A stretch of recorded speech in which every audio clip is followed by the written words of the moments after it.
سورہ مائدہ کی آیت نمبر 54 یا ایھا الذین آمنوا، اے ایمان والو، اے صاحبان ایمان، من یرتد منکم عن دینہ، تم میں سے جو بھی دین سے ہٹ گیا، اللہ تعالیٰ کو اس کی کوئی پریشانی نہیں ہے، رب کائنات جل جلالہ کو اس کا کوئی جو ہے نا نقصان نہیں ہے، لیکن تم میں سے اگر کوئی دین سے ہٹ گیا تو فسوف یأتی اللہ بقوم، اللہ تعالیٰ ایک ایسی قوم پیدا کرے گا، ایک ایسی قوم لائے گا، یحبہم ویحبونہ، جو اللہ سے پیار کریں گے اور اللہ تعالیٰ ان سے پیار فرمائے گا، اذلۃ علی المؤمنین، وہ مومنوں پہ نرمی کریں گے، اور عزۃ علی الکافرین، کافروں پہ سختی کریں گے، یجاہدون فی سبیل اللہ، وہ اللہ کے راستے میں جہاد کریں گے، اور لا یخافون ولا یخافون لومۃ لائم،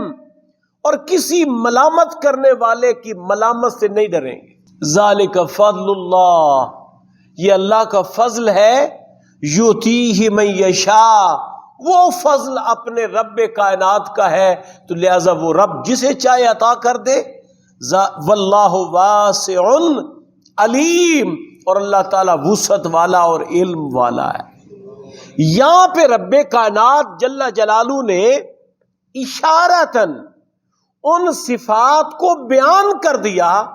کہ جب تک وہ صفات تمہارے اندر موجود ہیں اللہ تمہیں کو قرار دے گا، اگر تمہارے اندر سے وہ صفات ختم ہو گئیں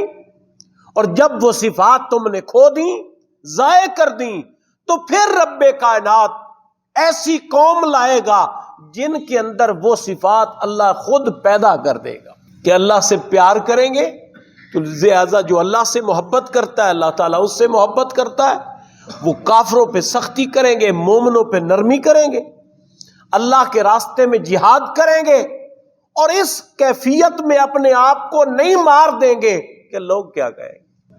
کسی ملامت گر کی ملامت سے نہیں ڈریں گے، کسی ملامت کرنے والے کی ملامت کا ان کو خوف نہیں ہوگا۔ اللہ پاک فرماتا ہے جن کے اندر یہ صفات آ جائیں